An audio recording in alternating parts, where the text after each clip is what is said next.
Financial planning is crucial for achieving financial stability and reaching long term goals, yet, many individuals struggle with it. On this Through the Pines episode, we'll discuss some of the biggest reasons people fail to plan financially and what you can do about it. I have a long list here, but we'll burn through some of these, like lack of financial education, procrastination, living beyond one's means, emergency expenses, fear of investment or risk aversion, no clear goals, mental or psychological barriers, poor debt management, lack of discipline, life changes and lack of adjustment to those life changes, economic conditions, over reliance on one income source, neglecting retirement planning, and not seeking professional advice. Welcome to a financial planning podcast with the down to earth vibe. Sasquatch listens while contemplating the mysteries of the universe. This is Through the Pines. Our advisors for this episode, we welcome back Rex Baxter and Brandyn Smith from planwithbaxter.com. Please visit planwithbaxter.com to get in touch with them individually. They are the winners of the 2023 and 2024 award for Forbes Best in-State Wealth Management Teams for Utah, along with the Advisor Hub Fastest Growing Advisors to Watch under $1 billion and the receivers of the Ameriprise Client Experience Award, meaning they know exactly what they are doing with financial planning. So welcome, Rex and Brandyn, to the program. Thanks for having us, Brandyn. I appreciate it. This should be a fun one. Yes. Talking about planning and all of the reasons. It's such a long list, a myriad of reasons and Yes. excuses people come up with to not deal with reality sometimes. Yes. And so, Rex, we'll start with your favorite. Which one is your favorite that you hear, maybe the one you hear the most? The one I hear the most, that's a good question. I would probably say more embarrassment. That they're embarrassed to show either their lack of savings or how they've done, the amount of debt that they have or different kinds of debt that they might have. But I would kind of go with embarrassment as the one that I might hear the most. Which So, I don't even know if that was listed on here. So, yeah. well, it's a little bit of an overlay with about half of them. Okay. Brandyn, what do you hear the most typically outside of like maybe being embarrassed to show their lack of planning? I think people are busy, and financial planning is one of those things that it's usually not an urgent matter. It's always something, hey, this needs to get done, but it can go until next week, right? Like if I don't do it next week, we're fine, right? And the issue is next week turns into next year, which turns into the following year, and we see this all the time, even in 401ks. We go to register people for 401ks, like, oh man, times are tight, we're gonna push it off, and people do that, usually nervous that there's a bunch of bad news, and that the answer is going to be they have to save more, they can't retire, and it's amazing how often that's not the case, but rather we can actually figure out a way that we're actually sustainable, and this is how this works, and you can look forward to retirement and enjoy spending today, right? But a lot of times people just kind of procrastinate and put it off because they don't have time, they're busy, and they're worried about what might be. And so often, as is true with most things in life, once you get into the thing you're dreading, you're like, oh, this isn't so bad, and you can get it taken care of. Yeah. You shed some light on it, then it sometimes isn't so bad. And Rex, I was just thinking on retirement, but there's aren't you financial? How many people do you run into that are like, well, I have a 401k, as Brandyn mentioned, I'm good. I've done my financial planning. Like that was it. Like they think that was it. There's a lot of people like that, right? To where they're like, oh, my 401k website says I'm perfect, says 100% success. 100%. And then we start asking questions. Well, what goes into that number? Well, I don't know. It says 100% success. Well, how much does it think you're spending? $10. Well, yeah, you probably have 100% success if you only spend $10. And so, I think we see a lot of people like that. I think we see a lot of people that feel like, this is all, I'm doing everything I can do. And so why meet with a financial planner? Why go through a financial plan? Because I don't feel like I can do anything different. I don't feel like I can change anything. I'm already living check to check. I'm already saving everything I feel like I can save. Things are already tight. And so I don't feel like I can make any modifications. And so what's the point? And almost a defeated attitude of, I'm not going to change anything. And so why go meet with somebody? Yeah. Well, there's the opposite of someone who likes to spend a lot of money and they don't want to talk to a financial planner because they don't want to dial it back. Yeah, for sure. Sometimes they're unwilling to dial it back, and they don't want to accept the reality that by not dialing it back, they may have to work a little bit longer, Hmm. right, in order to sustain that. So I think there are a lot of reasons why people don't engage with a financial planner. I think, if we dig into a couple of these and talk about ways that you can see if this is you, as we talk about it, if you're a listener, and say, oh, yeah, that might be me. And Yeah. we can talk a little bit about, why it's important, if that's your mindset, to come in and talk to somebody about, are you on track for whatever those goals are that you're trying to do? The most common goal is obviously retirement, but there's a lot of other goals that people have. Sometimes it's leaving a legacy to kids. Sometimes it's setting up, a special needs fund for a disabled or special needs child. Sometimes we're trying to leave a legacy to a nonprofit or a charity.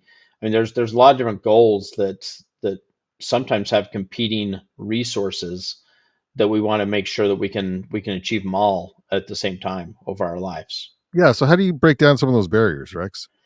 So I think one of the barriers that we see a lot of times is kind of lack of discipline Mm.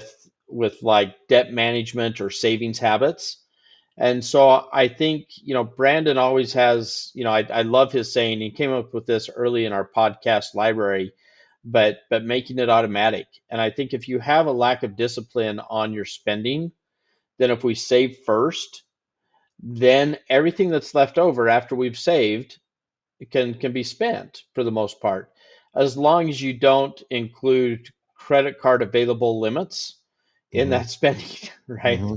Hmm. And so, but I think that's the way that you would attack the lack of discipline, is if you're not a disciplined saver, if you make it automatic to where it comes out first, then I think that's a good way to do that, and that shouldn't hold you back from coming in and planning, because we can help you make that automatic and help you decide the different places to make sure we're saving first, whether it's an emergency fund, whether it's IRAs, the 401k, whatever the resources are that we have available to us.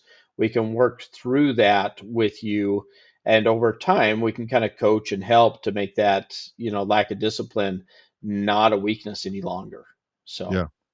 Brandon, I think you need to walk into the office after the holiday here and with a black t-shirt with white font that just says hashtag make it automatic. That's a great idea. That's I'll look into that.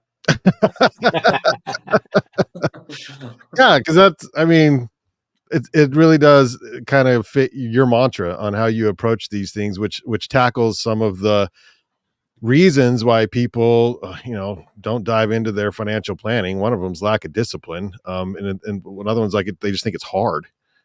Right. Right. And I think it's all those small habits that make all the difference in life, right? Mhm. Whether we're talking about health, whether we're talking about finance and saving or relationships. I mean, everybody always wants one big thing, but it ultimately comes down to just the daily habits that we have. And what's nice about finance is we can meet, if you get in a good relationship with an advisor, you'll meet with them once or twice or four times a year, and just make sure that those monthly habits are in place, and it's amazing how easily that can put you on track to hit the goals that you need to hit, and it's almost unnoticeable. Well, yeah, I and think Oh, go ahead. I think making it automatic helps you overcome some of those psychological mental barriers to financial planning because it's automatic. You don't have to stress about it as much. Yeah. Yeah.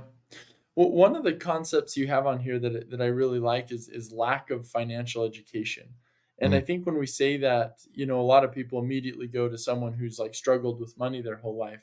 But it's amazing how often we'll meet with someone who has actually incredible means, right? Who has an amazing income, who has assets, and they've kind of considered themselves lucky, and they think, "Hey, I don't need to worry about it. I've got plenty of money." But the reality is they're missing huge opportunities because they, and while they're right, they'll have enough to live on, and we could throw it all in cash and just take distributions for the rest of your life, and you'd be fine. And that's a nice place to be. But when you look at the money you're losing by not implementing some more efficient strategies, by not, taking advantage of tax planning the right way, and estate planning, and all these different avenues, um, those sometimes are some of the most fun meetings, because there's so much more we can do. There's so much more we can exponentially increase efficiencies on. And so I think doing things like listening to a podcast, or meeting with an advisor, just so that you can understand which are the questions we need to be asking, that's half the battle sometimes. Yeah. Yeah, Rex, how do you make it so it's less scary to talk to you?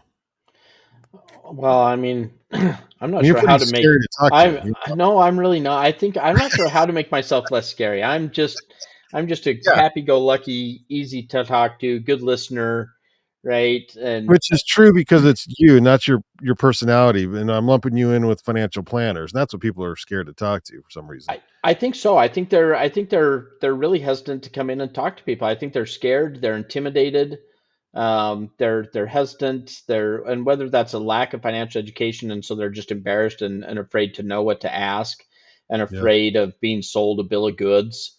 Oh, I Um, think that's a big part of it, actually. I think that can be part of it.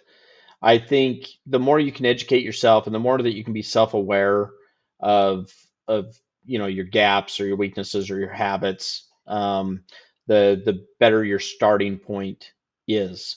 I've been amazed, especially early in my career. I was really amazed at how many people didn't have any clear goals, or they couldn't articulate their goals.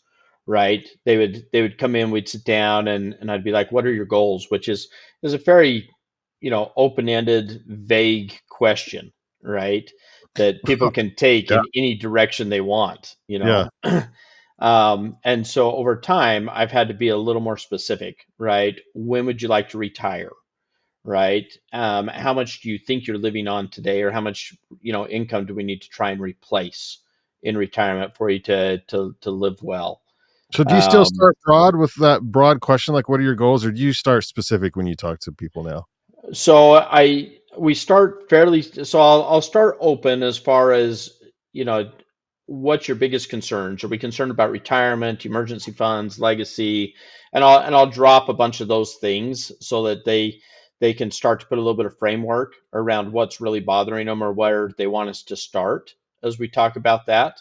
Hmm. And then once they give us a little bit of direction on, well, I'm worried about retiring. Can I retire, in a couple of years? And so I met with a with a new client earlier this week, and so these clients have a great income, around 500 to $600,000, but their planning strategy is hope. They want to retire in about a year, and they haven't really done any planning yet. And so the sooner we can start in planning on in this entire process, the smaller the changes or modifications need to be as far as forming those habits. The later in the process, then sometimes those changes have to be a little more dramatic. And so as we're looking at it, okay, well, you're making great income and you're not saving a great amount. Although you've amassed some assets, you're spending a lot. And so to try and replace that income stream, we've got to look at all the different options, right? Do we take more Yeah. risk? Do we work longer? Do we spend less? What are all the different options that we have available to us, and what are you comfortable with as we go through it? But we've finally started to define some of the goals with them, and we're able to get them to help articulate them to where then they could repeat it to us that, yeah, I'm looking to, I want to retire in 1 to 3 years. I want to be able to live on, replace my current income stream, that I'm spending, not the entire income stream, but my spending stream, so that my lifestyle doesn't change, so I can continue to live the way that I'm used to living. And so we've been able to help them articulate and get through that. But I think that if that's your issue and that's what's stopping you from coming in to work on your financial planning, understand that's a very common issue, that you're not alone in that. And that, the key is just get started, have a conversation, understand that there's not any pressure, and we're just going to try and help you, you know, put your arms around what those goals are and what you're trying to do. Brandon, are you millennial? I am Okay. technically in those bounds. Check. Yeah. So I'm curious to know if younger generations are using the internet / seeing the TikTok finance influencers, money influencers on Instagram, and they're reaching out more to financial planners. Is that helping break down barriers for the younger generation, do you think? I think so. The problem is most people in the millennial age demographic haven't accumulated very much in assets, right? What's cool is millennials are savers. On average, you get a lot more people saving money, a lot more comfortable opening up like an app, right, where they can save and invest into. But the asset levels are smaller. And Mm, so a lot of times they're not working with financial advisors yet. They're starting 401ks, they're saving into that. They're in that like initial accumulation phase. mhm. And so we'll see, right? I mean, we have younger clients and we'll work with younger clients. Most of those are kids of our older clients, and it's good. That's good, right? To work with an advisor. But a lot of times where we really can help people and make a huge difference is in that demographic, 50 to 60 to 70-year-old clients, right? That's when all the huge, or not all, but a lot of the huge financial decisions are made. And so there's a lot more need for a financial advisor. So I think we find our demographic of client being in that realm. But I don't know and what's crazy is all of this is going to change dramatically over the next 10 years with artificial intelligence Yeah. and how all those get put together. Frankly, I'm really, really excited for it just because there's so many facets to financial planning that I feel like an AI model would be able to better we'd be able to use that in conjunction and better serve a client. Yeah. Obviously I'm nervous too, right? You never know what that future holds. And so I don't know. All in all, I think it's going to be good for people. What the millennial experience with retirement planning is going to look like 20, 30 years from now, I wish I could tell you. I just don't know. Well, they should start now, and they should go to planwithbaxter.com and start now. They should start now, because who's gonna profit from AI, right? A lot of groups, but primarily those who can afford it, right? And those are Yeah. usually large corporations that can invest and actually implement it to increase profits, right? And so who is really benefiting from that? Owners of those companies, which stock market, 401ks, things like that, are likely going to see a big share of the profits of artificial intelligence, in my estimation. I don't know. Well, it's a good estimation. With your older clients then, as you described them, and they're, you know, Did not describe him as older. the older generation, what should we go by age range? 50s, 60s, and 70s. 600. What do you have? What is their maybe biggest reason for not reaching out to using a financial planner, or maybe switching? You know what I mean? Because maybe they've had one for so long, and then they just is like haven't even looked at their portfolio forever, and then finally they're like, I need to look somewhere else because this isn't working. Yeah, I'll tell you, I think our number one where we have people come in is it's referrals. It's people who have worked with us before, telling their friends. Yeah, I'm sure there's some social circumstance where they're like, I got to get this retirement figured out. But the problem with financial advising is it's more difficult than, I feel like you take a car to an auto mechanic and they come out and they're like, yeah, your blinker fluid's low, your muffler, I mean, it's just like, what? Like, what does all this even mean, right? And it's so hard unless you can get into the components of an engine. You kind of just have to trust a mechanic, right? And that's, I mean, for me, right, that means I'm not looking for the cheapest mechanic by any means. I'm looking for a mechanic that I can trust and just turn this over to and say, hey, I trust you. I get that you're going to diagnose something that's probably going to misdiagnose once or twice, and we're going to have to spend, like, I get that that's part of the process. But you need a mechanic. I just want someone I can trust, turn it over to, and know that they'll be efficient with my dollars and do the best thing for me with my car. And I worry that as hard of a situation as that role is, financial advising is even harder. It's the things that we're working with aren't tangible, right? And so I will see people that have worked with other financial advisors and been sold some product that was absolutely not in their best interest. And had that been a car, they could have seen, hey, this thing only has 3 wheels. Like this isn't gonna move. And unfortunately in finance, it takes people 5 years, and they look back like, wait a minute, where are my returns, right? Why didn't this move? And that's a huge expense, right, to lose those years. And so I for better and for worse, mostly for worse, finance is more of a trust thing where clients have to trust. And it's good to, they'll verify in our meetings and see that. But a lot of times that initial is just, I have to trust someone. And how do you trust someone, right? I mean, yeah, you can look for reviews, but like people pay people off for reviews, right? Like it's just, how do you really find someone that you can trust? Referrals. And I think referrals. I think Yeah. it's people who have worked with other people and say, hey, they've been great. I've been with them for 10 years and they've done amazing. And that's where the majority of our, switching and people coming over to us comes from. Yeah. Rex, you have a comment on that? I thought that was really, really well said. So, Rex is like, I don't know if I was listening right there. no, I think he's right. I think, trust is hard. It's earned over time. It can be, it can be borrowed, right? And so that's what a referral is essentially they're trusting the person that referred them. And so it's a little bit of borrowed trust that then we expand on and develop over time. But I think that is a big reason, especially people in their 50s, 60s, 70s and things like that, that they're hesitant to engage with financial advisors and financial planners sometimes, is because of that trust factor. Is sometimes they've had something happen in their life that's broken down their ability to trust people, especially in something as important as money. Mm-hmm. And so I think it takes a while to develop that over time. It's interesting, again, earlier this week, talking to another client, she'd come to me and she's having to make a difficult decision. She's having to pull some money out in order to support a business that she owns, and we're having to pull some money out of an account. She's wondering about, where should I be pulling it from, things like that. But she's with, a lot of her funds are with an old family advisor that the family has been with for 2 generations. And so when I start asking the questions about, well, what are the tax consequences and what kind of accounts are we dealing with and how aggressive is it?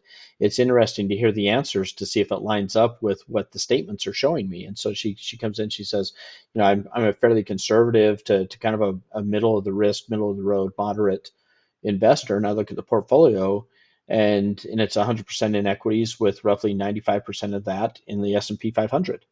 And I don't know very many financial advisors that would turn that a conservative or moderate conservative or even moderate risk portfolio. And so there's a disconnect there in communication between the 2 generation financial advisor and that current client, that at some point that's going to develop into a trust issue for her as to, can I really trust what advisors are telling me? Because this, advisor's been telling me this for 10 years, 20 years, and it just isn't the case. And so that's what we're having to combat on the other side, So Yeah. it's challenging. Yeah. Well, boy, man, that's to run into that. Is this often that you run into like different situations where advisors are not maybe doing the communicating and talking to the client and kind of fulfilling the wishes that the client had? Well, and I'm not trying to judge the advisor, right? The advisor may be saying, yes, this is a well diversified, fairly conservative stock portfolio, might be what he's saying. And she's receiving that as this is a middle of the risk, moderate portfolio, right? And so what's being said in one on the right hand is being received in a different manner on the other, which is why it's important to go through examples and to go through scenarios with people and making sure that clients understand, what risk means and what volatility means and what different portfolios might do in different economic cycles, so that we're on the same page as far as, okay, this is what moderate risk means to me as an advisor. Is that the same thing that means to you as a client with your money? And unfortunately, I think those are conversations that are not having, that advisors don't have a lot of times, is taking the time to really understand and dig deep in their clients, right? And what their clients are understanding from their side of things. And that again just degrades that trust and degrades their desire to go in and work with an advisor. How often do you have clients who come to you or they reach out to planwithbaxter.com because of external events like either politics or economic forces, and they just have a feeling, I'm like, oh, good or bad, good or bad. You know what I mean? It's like, I got a feeling the world's going to end. I got to talk to a financial planner, or I got a feeling next year is going to be the best year in the stock market. I got to talk to a financial planner. Like, how many times is that the reason someone finally gets over their hesitation to do some financial planning and reach out to a financial planner? It definitely happens. It definitely happens. It's and fairly, I don't know, fairly frequently. I think that they've got a feeling or a hunch, and that's the impetus that gets them over the hump to give us a call. Hmm. It's interesting. 20 years ago, or so, we had a client that had inherited some money, and I may have shared part of this story on a podcast at one point. But anyhow, they'd inherited some money. They were fairly young. They were in their 30s or so, and they'd inherited a substantial amount for somebody in their 30s, like maybe, and I'll take a stab at it, but maybe $1 million, right? Hmm. Um, and, and so the second time he comes in, he's like, "Hey, I was watching, the TV, and on the bottom it's got this ticker tape, these symbols that run across the bottom, and one of them just really stuck out to me. I really got a good feeling about this symbol, Oh no. and Oh, so I want to put $500,000 into this Whoa. stock, half of his yeah. inheritance Yeah. into this one stock." And so I started looking it up, and it's it's a no revenue, early stage biotechnology company. Maybe it does great, probably doesn't do great, over time kind of thing. And so we started having that discussion. But he was the type of individual that wanted to do his own thing. He didn't want to listen to advice. He didn't want to listen to guidance. He didn't want to, go through planning. He just wanted to manage his own money. And so Yeah. we ended up having to part ways, at that point, because we want to work with people that are interested in advice, interested in receiving advice. Not saying that you always have to do what we say or always follow our guidance, but at least hear the pros and cons so that you can make a good, educated decision for yourself over Mm. time. And at the same time, somebody that's interested in trying to achieve their goals, and somebody that's interested in kind of going through those processes, because typically they end up much happier, especially financially, over their lifetimes when they go through those processes. Yeah.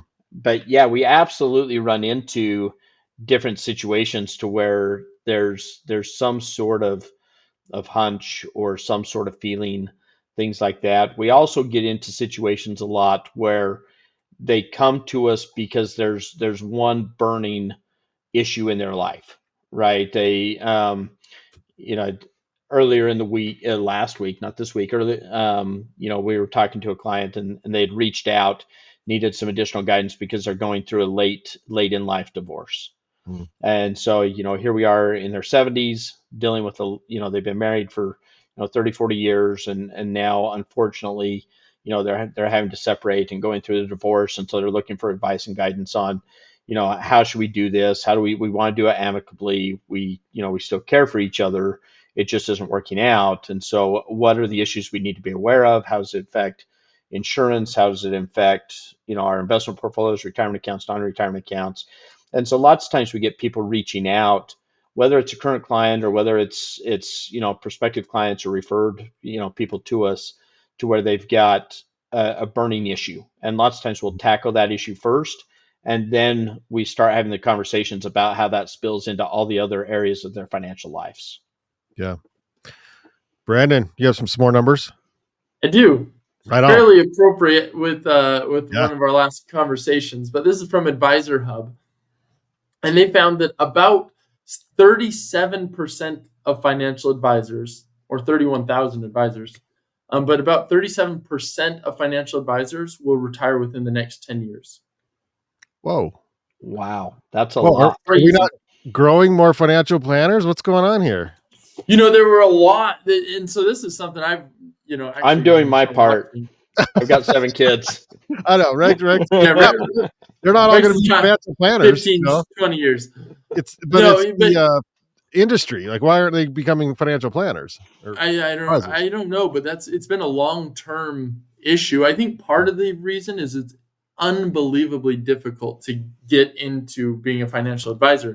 Mm, If you're doing it right, you're really charging a very small percentage on assets, which works out well for the client, but it makes it really hard to survive in those early years because you don't make any mm. money early on until you can amass, a good-sized client base. And so I worry that that's one of the big issues with the industry. For our listeners, though, that's, I guess, less important for you. What the important takeaway, though, is, all right, if I'm working with an advisor, where's the succession plan, right? If I have a financial advisor who's, in his 50s or 60s and doesn't have younger advisors working with him, what happens to my accounts when my advisor turns 65 and says, all right, I'm done, right? Yeah. Do I just end up with some other random advisor that has a whole different, view and philosophy of money and investing? Because that happens quite a bit. Or what's the plan? And so anyway, that is one nice thing that I love about our team is we're building in that multi-tiered, structure so that as one advisor phases into retirement, we have a team behind them to continue that legacy. Yeah, it's already happened once on the team there that I Yeah. know of. Yep. Yeah. Twice. It's actually Twice. worked really well. So, we've had 2 advisors retire over the last 15 years or so.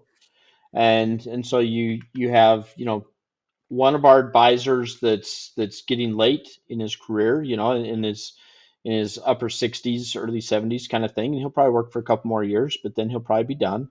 And then you have, myself who probably wants to work for another 15 to 17 years. And I was having that conversation with one of our clients last night. I was over at their home, and the wife is looking at retiring next year, and the husband had retired last year. And as we talked, we had that conversation of, how much longer am I going to work? And the conversation of, you guys are going to have a different team member, a different advisor, during your retirement in your late 70s, early 80s.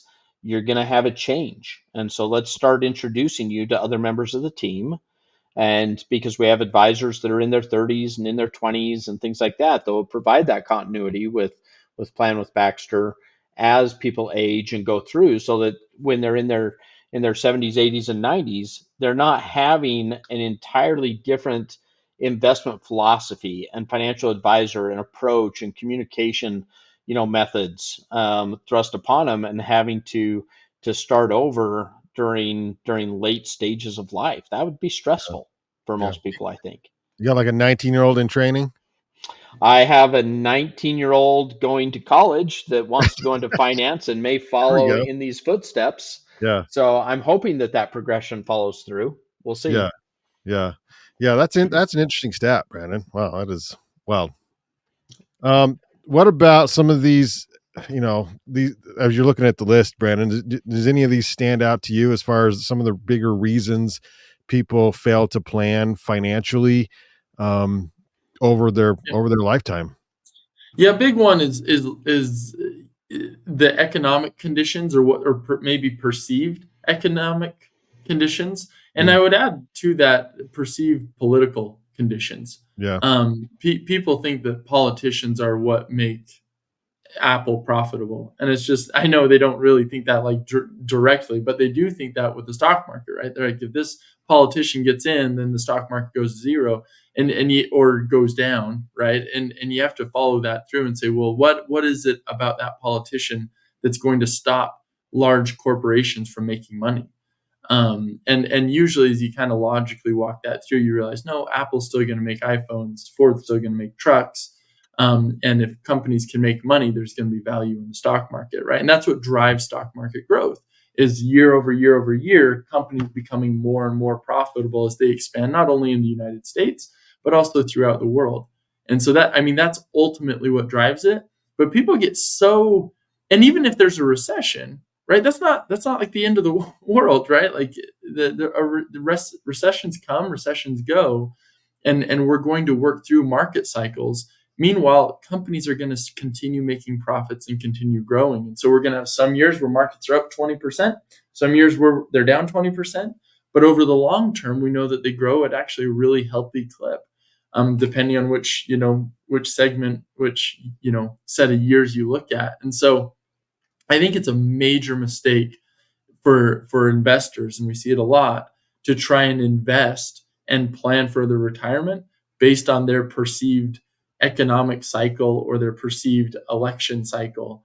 But we see it all the time, right? Clients will call and say, "Hey, I'm ready. Like, let's do this. The next 4 years is going to be amazing." It's like, well, that's probably not the best way to make an investment decision, just because it's. I think people like to do that because they understand that piece of it, and it's in something they can understand, they can get behind. Well, it But also makes for good TV, and so if you hear it on TV, then it's got to be true. And yeah, it does. But what they aren't doing, and I don't blame them, but what they aren't doing is digging into the profit statements, right? They're not digging into like the returns of these companies, and that's where you need to be looking. And when you do, and as you dig into how a portfolio is built and how a bond works and how the stocks work, and as you dig into that, you'll realize the less you stop focusing on the politics of it, you stop focusing on the business cycles, and you start focusing on what's actually driving investment returns. Yeah, Rex, that's one of the biggest knocks on like coin. When I hear people argue against it, it's like, well, you can't look at their revenues. There's no revenue there.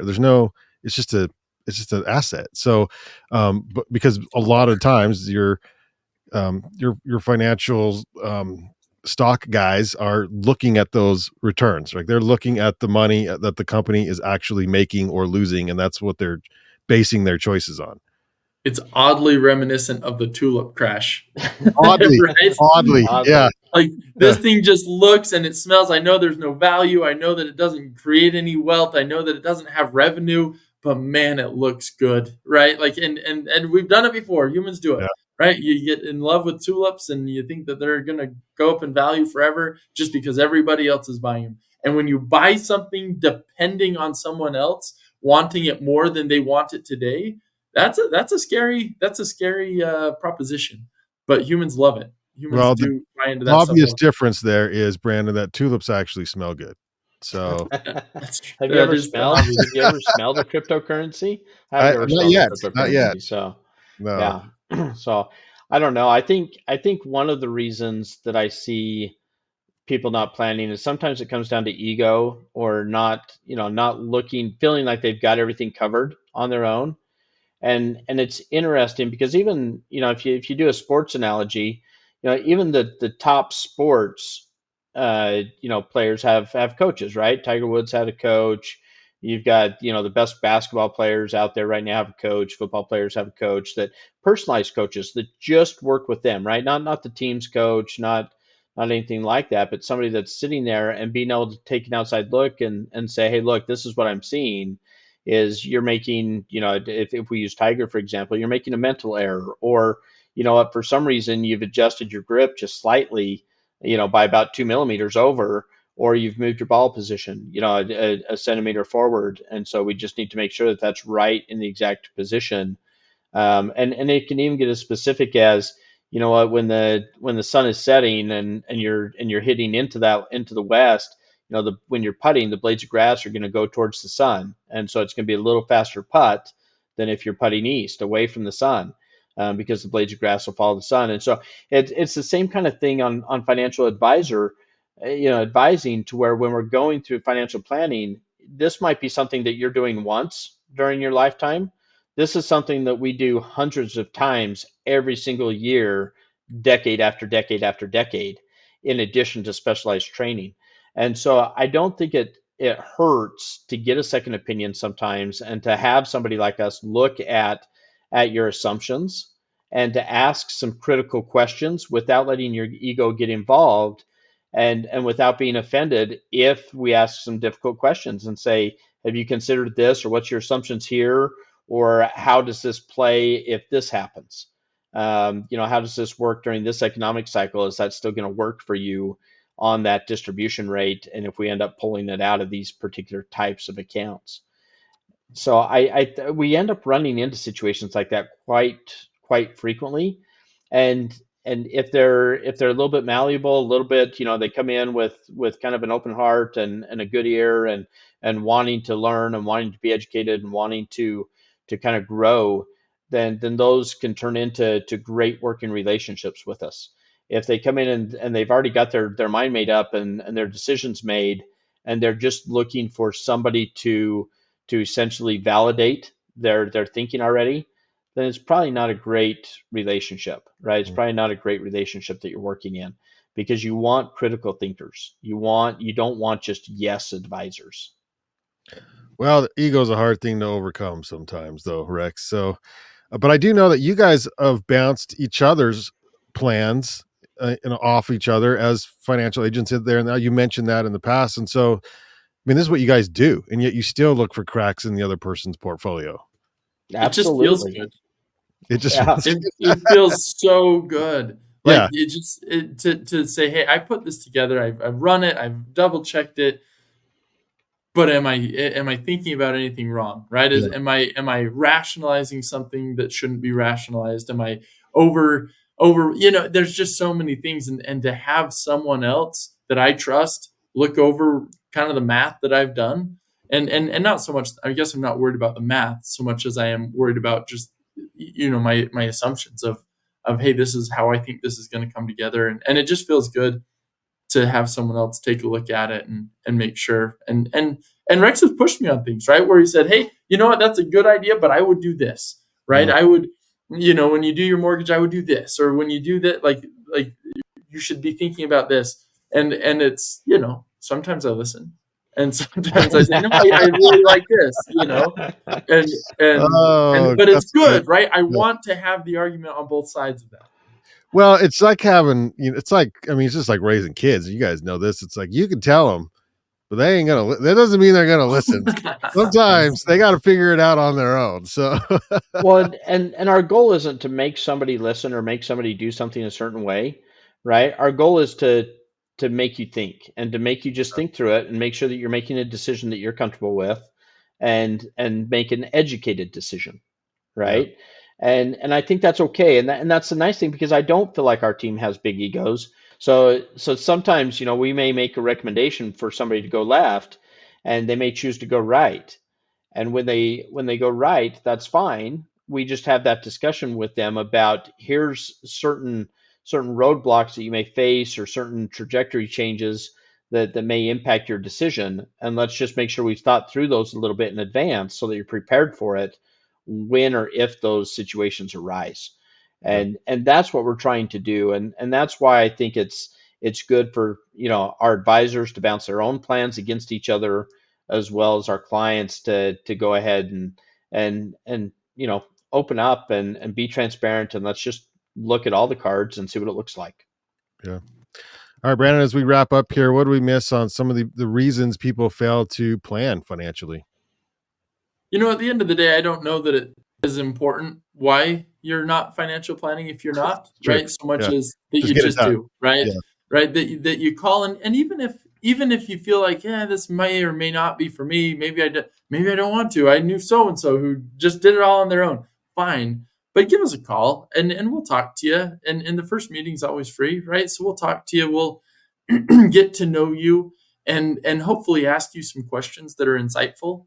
And whether you decide to work with us or go your own way, at least knowing what those questions that you should be asking is good, right? And so I'd say that's what I would recommend is just talk to an advisor that you trust, that is trustworthy, and just run some things past them. And most times people say, wow, this was really helpful. This conversation alone made me this much more money, right? And so I want to continue with that.